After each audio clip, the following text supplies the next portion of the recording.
আজকে তৈরি করছি মন প্রাণ ঠান্ডা করার মতো এই প্রচণ্ড গরমে যদি এরকম ইফতারের টেবিলে এক গ্লাস ঠান্ডা ঠান্ডা শরবত হয় তাহলে তো খেতে মন্দ হয় না। আর এই শরবতটা একদমই সিম্পল উপকরণে তৈরি করছি, আর তৈরি করা যায় খুবই দ্রুত, আর একবার খেলে এর স্বাদ কখনোই কিন্তু ভুলতে পারবেন না। আসসালামু আলাইকুম দর্শক, আশা করি আজকের রেসিপি আপনাদের কাছে খুবই ভালো লাগবে। আর ভিডিওটি ভালো লাগলে অবশ্যই একটি লাইক দিবেন আর চ্যানেল সাবস্ক্রাইব করে আমার পাশে থাকবেন। এখন প্রথমেই সাবুটা সিদ্ধ করে নিতে হবে, আর সিদ্ধ করার জন্য পর্যাপ্ত পরিমাণে পানি দিয়ে তারপরে দিয়ে দেব 1 কাপ পরিমাণে সাবুদানা।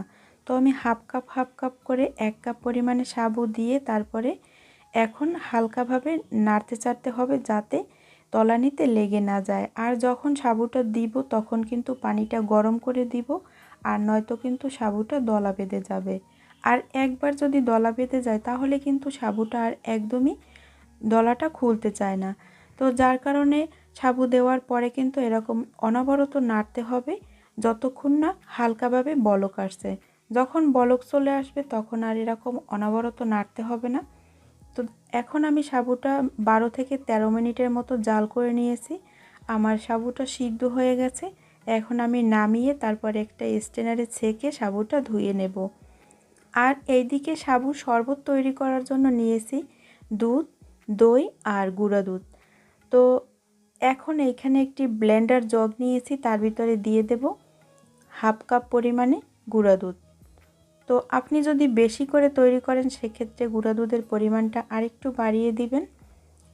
আর এইদিকে আমি গত পর্বে দেখিয়েছিলাম কিভাবে 1 ঘন্টায় বাসায় ভাপা দই তৈরি করবেন। ওই রেসিপিটা আমার চ্যানেলে দেয়া আছে, চাইলে দেখে নিতে পারেন। তো সেখান থেকেই আমি 1 কাপ পরিমাণে মিষ্টি দই দিয়ে দেব। তো বন্ধুরা, আমার চ্যানেলে যদি আপনারা নতুন এসে থাকেন আর আমার ভিডিও যদি আপনাদের ভালো লেগে থাকে, এরকম মজার মজার রেসিপি পেতে চাইলে আমার চ্যানেলটি সাবস্ক্রাইব করে রাখতে পারেন আর জানাতে পারেন আপনাদের মূল্যবান মতামত। এখন নিয়েছি হাফ কাপ পরিমাণে চিনি। আমি সম্পূর্ণ চিনিটা দিচ্ছি না, কারণ মিষ্টি দইতে অনেকটাই মিষ্টি আছে।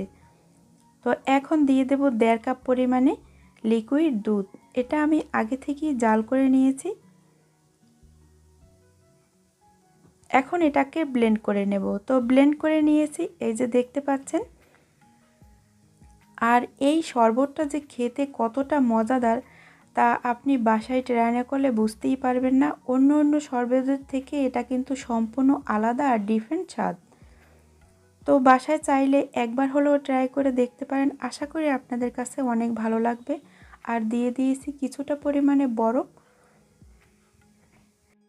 এখন এই শরবতের সাথে আরও মজা করার জন্য চাইলে আপনি কিছুটা পরিমাণে বাদাম কুচি অ্যাড করতে পারবেন, কিন্তু কোনো রকম ফ্রুটস অ্যাড করা যাবে না, সেক্ষেত্রে কিন্তু খেতে পানসে লাগবে, ভালো লাগবে না।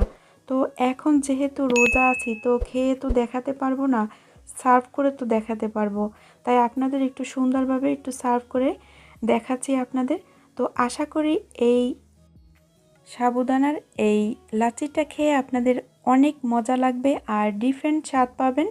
তো এইরকম মজার মজার রেসিপি পেতে চাইলে আমার চ্যানেলটি সাবস্ক্রাইব করার অনুরোধ রইল। আর ভিডিওটি ভালো লাগলে অবশ্যই ভিডিওতে একটি লাইক দিবেন। তো এই সাবুদানার শরবতটা কিন্তু অন্য অন্য ডেজার্ট শরবতের থেকে একদমই আলাদা, আর খেলেই আপনারা বুঝতে পারবেন। তো ভিডিওটি ভালো লাগলে অবশ্যই একটি লাইক দিবেন আর জানাতে পারেন আপনাদের মূল্যবান মতামত যে শরবতটা কেমন হয়েছে। তো সবাই ভালো থাকবেন, সুস্থ থাকবেন, নিরাপদে থাকবেন। আল্লাহ হাফেজ।